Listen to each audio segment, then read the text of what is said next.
Due to the graphic nature of this cult's crimes, listener discretion is advised. This episode includes discussions of abuse that some people may find offensive. We advise extreme caution for children under 13.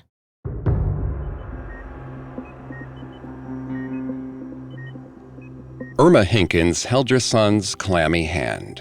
1964 was days away, and she never pictured Roger ringing in the new year from a hospital bed. She bit her lip hard to keep from crying and prayed for his recovery. 29-year-old Roger was in a coma for 9 days, with no sign he'd wake soon. Every time Irma heard sneakers in the hallway, she looked up for good news, but the nurses always headed to another room. Irma prayed harder. That's when she felt it. Roger's hand twitched in hers. She glanced up and found his eyes wide open. She inched closer to hug her child, but stopped short. Something was off. Roger's gaze seemed foreign. Timid, Irma asked Roger if he knew who he was. He replied, "John." Tears welled in Irma's eyes as she wondered what was happening to her son. What if Roger forgot everything, including her? In a cold voice, he said he was John the Beloved, but Roger was still there. Distressed, Irma summoned a nurse. The next thing she knew, a psychiatrist came to examine her son. The doctor took notes as he questioned the patient. Suddenly, in the middle of the exam, John/Roger shot up in a panic. He said a patient was coding in room 1614. He begged the psychiatrist to alert someone, but was ignored. The doctor knew room 1614 was on another floor, in another wing. John Roger couldn't be right. The next day, though, the psychiatrist returned. The woman in 1614 had coded and died.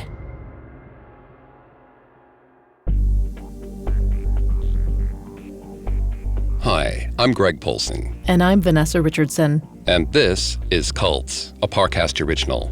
Every Tuesday, we look at a cult's practices, their leader, and their followers. You can find all episodes of Cults and all other Parcast originals for free on Spotify or wherever you listen to podcasts. To stream Cults for free on Spotify, just open the app and type Cults in the search bar.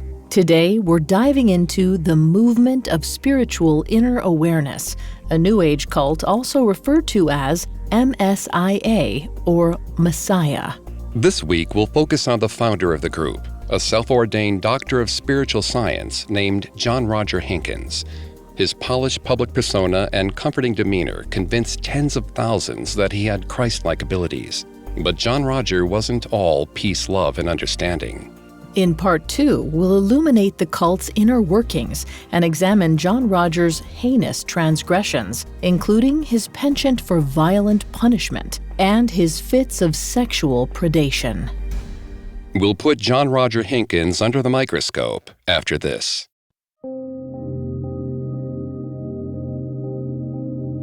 Roger Delano Hinkins was born in the heart of Utah on September 24, 1934. Roger was a sickly newborn with yellow skin who suffered pneumonia in both lungs twice before he was 6 weeks old, but he persisted, and his mother, Irma, was thankful he was such a fighter. The Hinkinses lived a simple life. Roger's father, Parley, was a coal miner, and the family didn't have much. Their family didn't even have a toilet in the house, but having so little brought the devout Mormon family closer together. As a teenager, Roger and his brother, Delisle, attended church functions to shoot hoops and meet girls. Roger's best friend was always at their side. We don't know his real name, so for our story, we'll call him Eric. Eric was different from other kids. Roger felt Eric understood everything, and he trusted Eric with his life. The pair loved to go out dancing with other kids from church. It was the age of swing, and Roger was quite strong. He had no problem lifting girls or dipping them on the dance floor, but his time at church wasn't just social. By 1953, Roger, like all committed boys in the Church of Latter-day Saints, was an ordained elder. As an elder, Roger delivered messages to bishops, distributed the sacrament at services, and gave inspirational speeches during youth groups. Roger loved the church and his friends, but his adolescence wasn't entirely void of darkness. That same year, he faced a heart-wrenching trauma. One autumn afternoon, Roger went to pick up Eric. Eric's folks were running errands, so when the boy didn't come to the door, Roger let himself in. It was eerily quiet, except for the distant whimper of the family's dog. Roger called out to his friend, but there was no answer. Slowly, he made his way to Eric's bedroom, where he found the mutt with her nose pressed against the door. Roger scooped the poor thing up in his arms and called for Eric again. When Eric failed to answer, Roger slowly twisted the handle and entered. He found Eric, dead and hanging from a noose over his desk.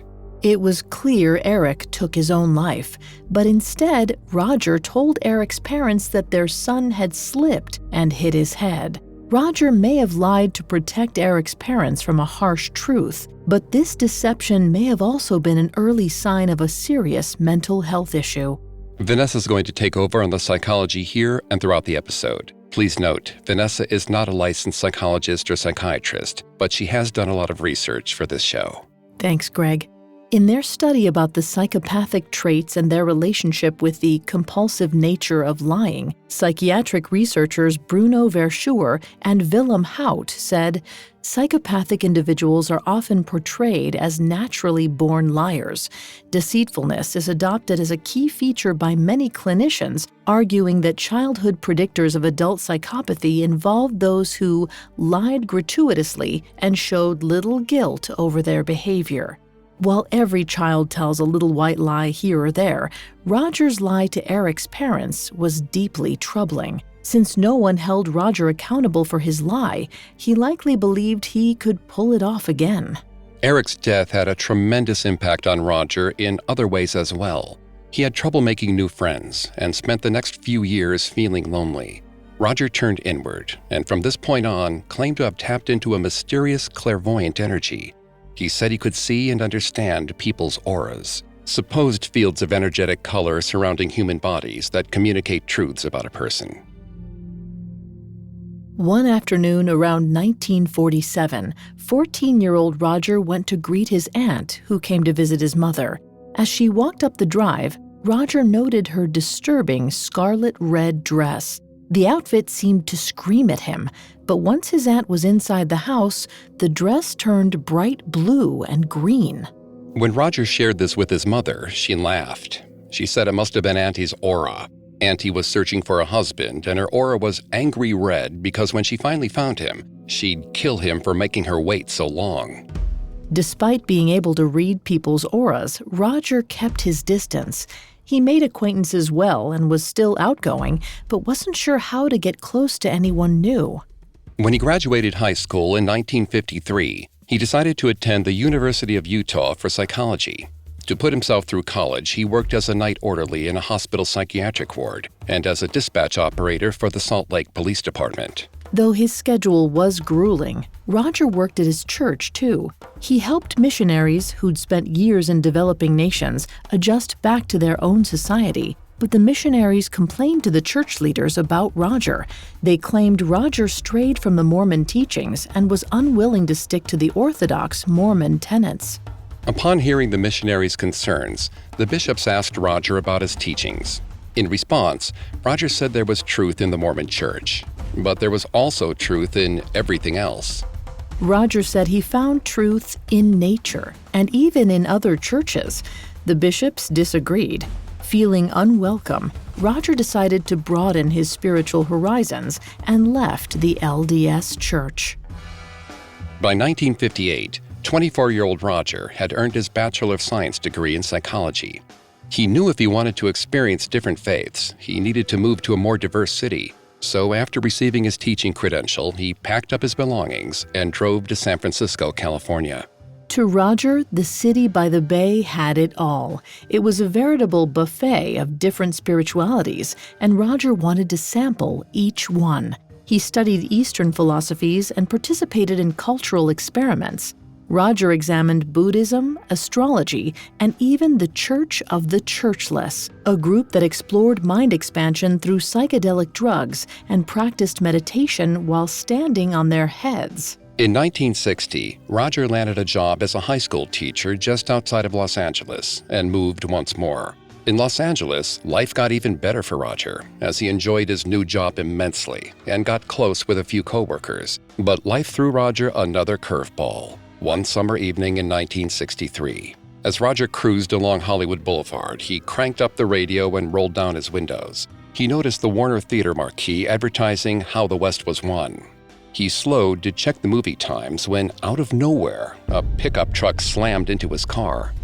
Roger went spinning. His face was hot. He tasted metal. He didn't know what was happening. Suddenly, a voice asked him if he was okay, but before he could answer, he blacked out. Coming up, Roger awakens and steals a well-known New Age guru's teachings. Hi, it's Greg. If you're looking to add some more fun to your feed, subscribe to Parcast Network's new show, Incredible Feats. Every weekday, comedian Dan Cummins, who you might recognize from the hit podcast Time Suck, explores an unbelievable account of physical strength, mental focus, or bizarre behavior. Don't miss the story of the man who broke the sound barrier while skydiving from the edge of space, or the harrowing tale of a 17-year-old girl who survived alone in a rainforest for 11 days after her plane broke apart mid-air.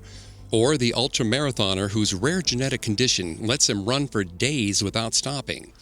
Incredible Feats spotlights mind-blowing achievements of everyone from world-class athletes and record breakers to scientists, architects, artists, and more. Search Incredible Feats and follow free on Spotify or wherever you get your podcasts.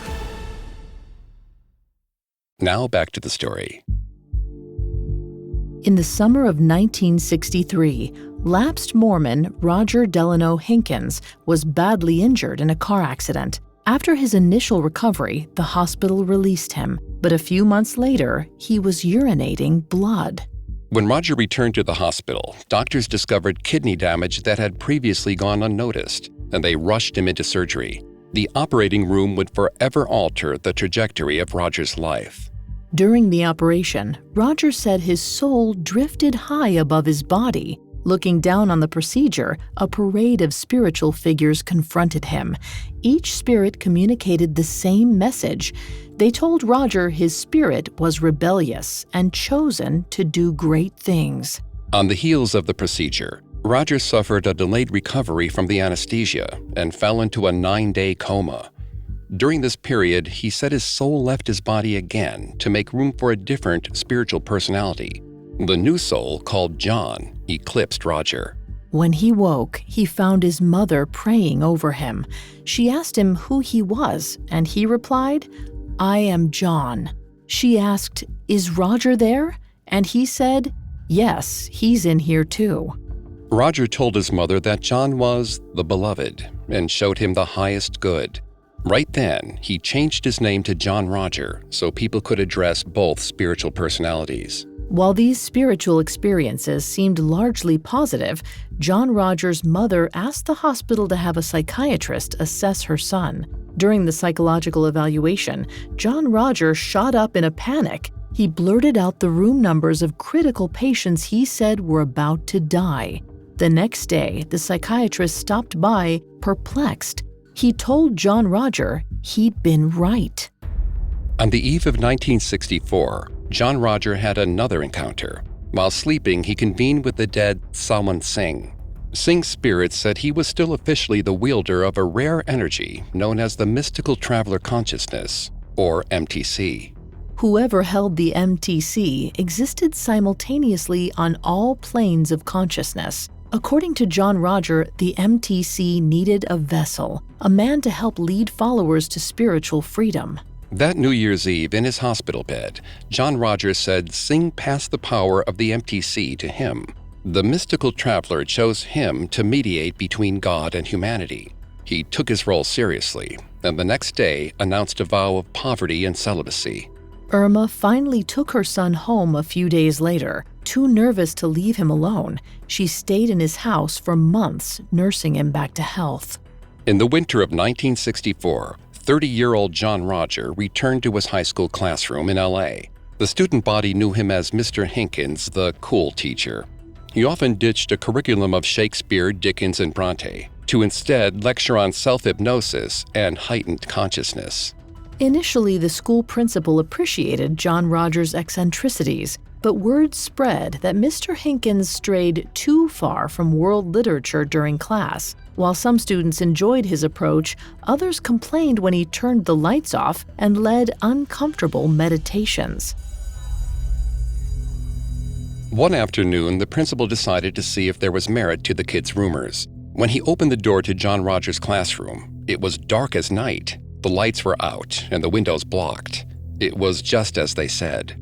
Though the principal was generally calm, he couldn't help but explode. He flipped the lights on, broke the students of their trance, and fired John Roger on the spot. Out of work and determined to live up to his post as anchor of the mystical traveler consciousness, John Rogers set out to deepen his spiritual practice. He found a connection with a growing New Age group called Eckankar. The group, founded by San Diego guru Paul Twitchell, taught lessons that were in line with John Rogers' beliefs. Twitchell told his followers they could experience their true selves separate from their physical bodies to roam different planes of reality. It was almost as though Twitchell lifted the thoughts from John Rogers' mind and organized them for him.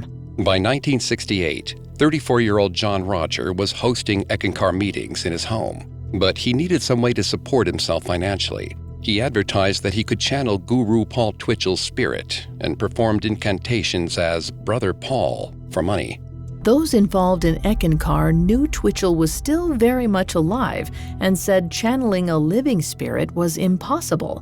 While John Roger lied, Twitchell never went after him. So once again unopposed, John Roger carried on for another 3 years. In his seminars, John Rogers shared the whole of Twitchell's teachings, as if they were his. John Rogers' theft of another organization's doctrine was one more arrow indicating sociopathic tendencies. In her article, What is a High-Functioning Sociopath?, Kimberly Holland said, the sociopath has little regard for another person's emotions, rights, or experiences. They lack remorse and act in ways that show no regard for others, including lying, cheating, and manipulating. Despite generally not enjoying people, they display impeccable social skills. This was true for John Roger. Without any real friends, John Roger relied on former students to host small gatherings in their homes. They said he emitted loving energy, and his sense of humor was disarming in the best way. Naturally, when he asked for help pushing the doctrine, his former students enthusiastically agreed. Handfuls of men and women gathered to hear John Rogers' spiritual advice. He spoke of helping others achieve personal transformation. They were enthralled by John Rogers' message and told their friends. Each attendee paid a love offering of $3. The small gatherings grew into more extensive seminars, which evolved into a series of lectures in hotel conference rooms. The hotel workshops drew significant crowds, sometimes of 50 or more. John Roger and his posse caravanned across the country to host their classes that promised a spiritual renaissance. At $3 per person, John Roger raked it in. Despite his vow of poverty, he realized he had a cash cow on his hands and decided he wanted more. John Roger convinced disciples to ask for larger donations on his behalf. In fact, he procured a giant grant from the son of a tycoon and roped a pair of siblings into giving him their inheritance. In 1971, with cash in his pockets and close to 1,000 followers throughout Southern California, John Roger officially formed the Movement of Spiritual Inner Awareness. He called the group Messiah for short. It ensured its status as a tax-exempt nonprofit. Word of mouth spread, and Messiah members started popping up throughout the state. It didn't take long before members flew in from Miami, then England, then as far away as Romania. With each phase of growth, John Roger implemented new programs. He offered subscriptions to soul awareness discourses, volumes of booklets about how to heal the world by healing oneself, for a fee of around $40. Across the country and beyond, followers met in their homes to talk about the movement. John Roger recorded audio cassettes and shipped them to Messiah hosts so members could hear his voice each week. They chanted, sang along with, and danced to the recordings. Then, hosts sold copies to their guests. The tapes were full of phrases like, "Out of God comes all things," or the soul is the energy of God and therefore cannot be lost. But they also taught the central tenet of John Rogers' message, the transcendence of the soul. John Rogers said one's brain, emotional life, and physical being existed only to experience higher levels of spirituality, and he never failed to remind members that they needed him to reach enlightenment. By 1971, John Roger initiated a program to ordain ministers who proved their loyalty. First, a candidate had to complete a few simple prerequisites like learning ceremonial yoga poses and committing the proper chants to memory. Then they could join a 2-year program known as the Sound Current. Once in, they proved aptitude through spiritual exercises like journaling and chanting ancient Hindu phrases. Once an initiate completed the sound current phase, they became a minister of light. Since Messiah was an incorporated church, ordained ministers performed rituals like baptisms, funerals, and marriage ceremonies. John Roger also tasked this elite group with finding better ways to market their message. He wanted to reach people of all demographics and ages. He had t-shirts made and even commissioned a children's book that painted him in a positive light. But John Rogers' warmth and magnetism only masked his greed. For instance, the cassettes he used to spread Messiah's message came with a warning on the label: listeners must purchase their own tapes. The label stated if a member allowed a borrower to listen to his tape, he'd become responsible for the borrower's negative energy. Furthermore, Messiah devotees were encouraged to buy the church's books, inscribed jewelry, and ornaments. Members paid for various services and gave a healthy percentage of their wages to the organization. But because the movement was technically a church with tax-exempt status, it never had to make its financial records known. The setup made it easy to spend without scrutiny, and despite his vow of poverty, John Roger had no problem with spending the movement's money.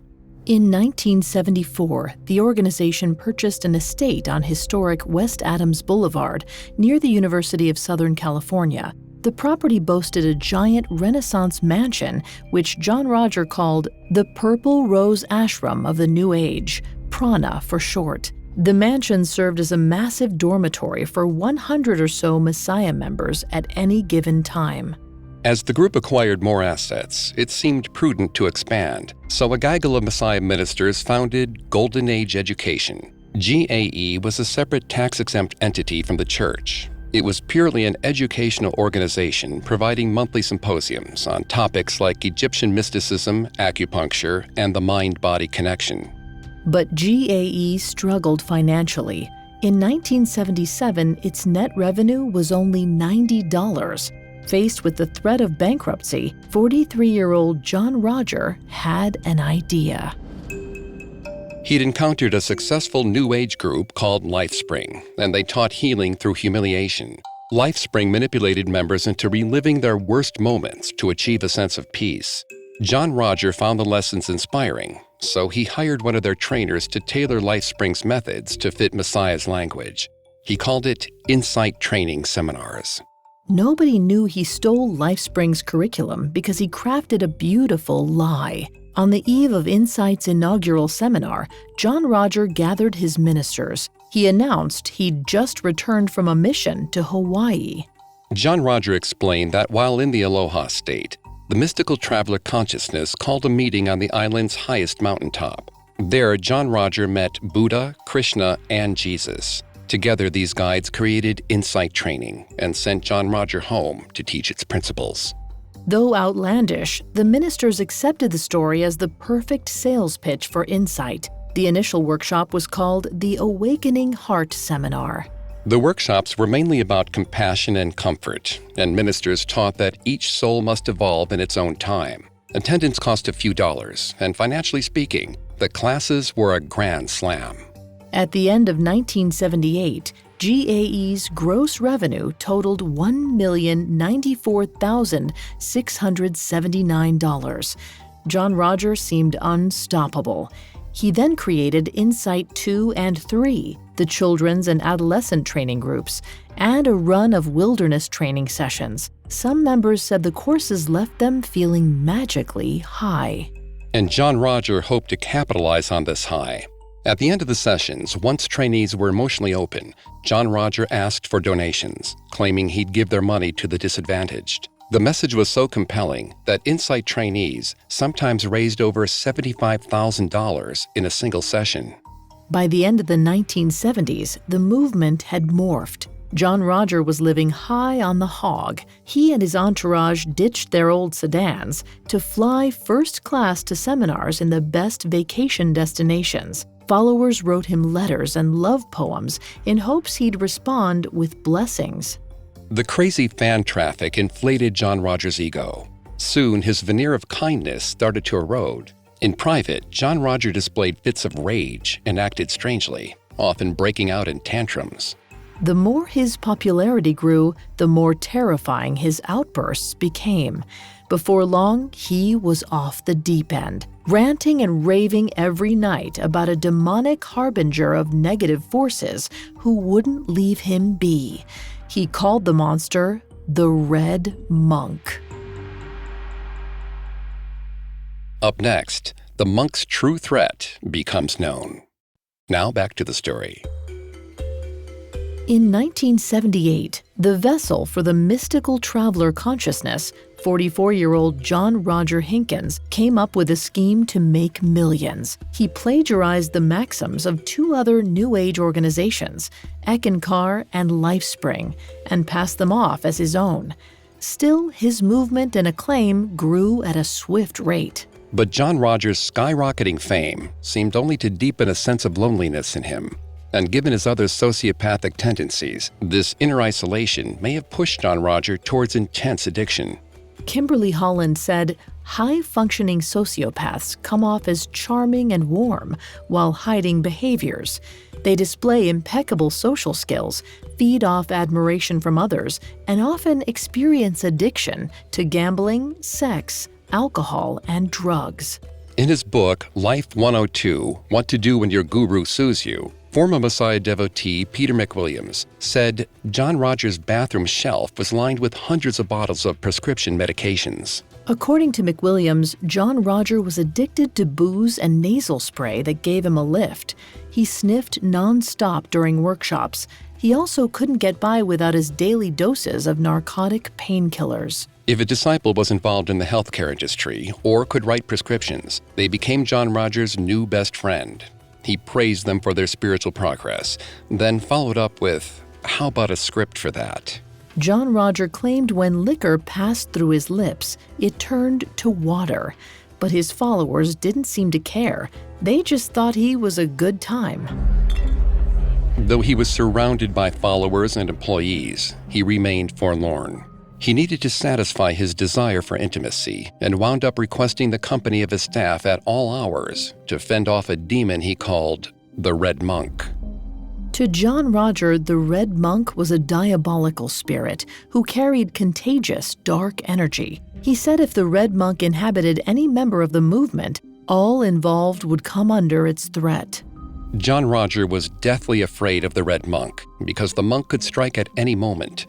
He was most vulnerable when he slept, as he left his body to save the universe and right energetic wrongs. He told a few of the most handsome young ministers within the movement, many of whom he had met as teenagers, that he needed guards to protect him at night.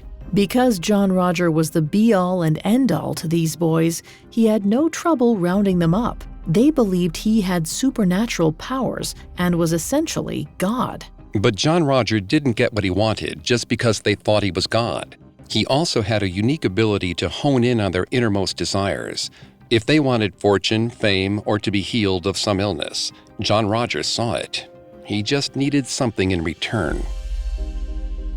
Even though John Roger's followers believed he'd taken a vow of celibacy, he figured that since he'd already broken his vow of poverty, he could have sex despite his vow to stay pure. John Roger offered to honor the young men with sexual acts. He told the guys if they held the seed of the traveler in their bodies, they could never be lost to God in any dimension. While he claimed that he garnered no pleasure from sex, he wanted to offer them his intimacy as a spiritual gift. The young men soon believed sex with John Roger was necessary to ensure salvation. When a young man wasn't interested in sex with John Roger, he had a plan to convince them anyway. He told them their resistance was nothing but fear. He said if they seemed disgusted or confused, it was because they were scared and they'd never reach their astral potential. John Roger worked tirelessly to hide these practices from the rest of his followers. He used intimidation tactics and psychic bullying. Whatever it took to get the guys to keep quiet about his sexual encounters, he did. In fact, each guy thought he was the only one sleeping with John Roger. That's how good he was at keeping secrets. If one of the guys ever asked to leave, there was hell to pay. Such was the case in 1980 when John Roger's favorite young staffer asked if he could move out. To protect the victim's identity, we'll call this staffer Samuel. Samuel was loyal to John Roger and felt he owed him everything. After all, John Roger took him in to live in Brentwood when the boy was a teenager, and the two formed a close bond. But when he asked John Roger if he could move closer to the college he hoped to attend, the mystical traveler flipped his lid. Samuel endured John Roger's fit for hours, but enough was enough. He had to leave if he was to finish his education. From the grand staircase, John Roger threw whatever he could find at the boy: a vase, a book, his shoe. Still, Samuel opened the door and braved the rain to get to his beat-up sedan. But John Roger followed close behind. As Samuel opened his car door, John Roger pulled his belongings from the back seat and threw them into the mud. He screamed at the boy not to abandon him, for he was abandoning God. Samuel tried to collect his wet, dirty things, but John Roger kept screaming and destroying the boy's property. Finally, he said Samuel was stealing from the church, stealing from God. He swore he'd never let Samuel take church property. John Roger tore pages from the kid's books and ripped holes in his shirts. Then, without remorse, he said Samuel would forever be damned. He pushed the boy against his car and spat in his face. Through sobs, Samuel tried to fight back. He begged his guru to stop. He begged for his undying soul. But John Roger grabbed Samuel's things and carried them back towards the house. He said if Samuel wanted his stuff, he'd have to pay $100 for it. But the boy had nothing saved, as he had volunteered for the movement for 2 years without pay. He asked John Roger where he was supposed to find the money, but John Roger huffed and said it wasn't his problem. When he saw Samuel buckle in tears, he yelled the boy should take it up with his new master, the Red Monk. With that, he turned and left the kid to shiver in the rain.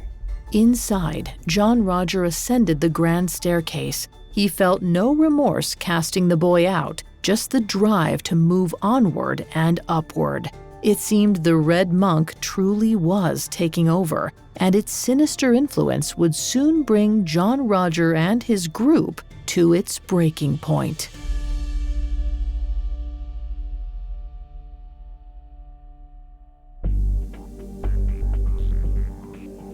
Thanks again for tuning into Cults. We'll be back next Tuesday with part 2 of John Roger Hinkins, The Movement of Spiritual Inner Awareness. We'll take a closer look at how he used his station to manipulate members for sex, money, drugs, and status well into the 1980s. We'll also examine how he came to run with an A-list celebrity crowd.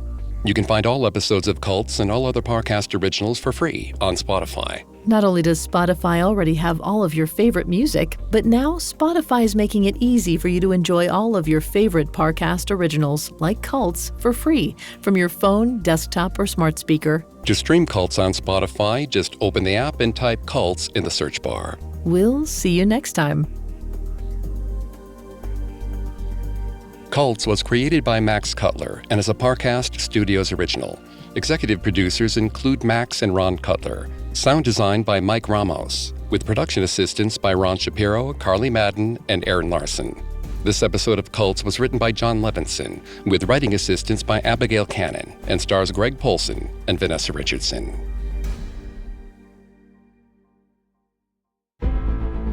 Remember to follow Incredible Feats for mind-reeling stories of strength, focus, and achievement. Comedian and podcaster Dan Cummins hosts, bringing his signature humor to these extreme accounts. You might be glad you've never lived these stories, but you'll love hearing them. Subscribe to Incredible Feats free on Spotify or wherever you listen to podcasts.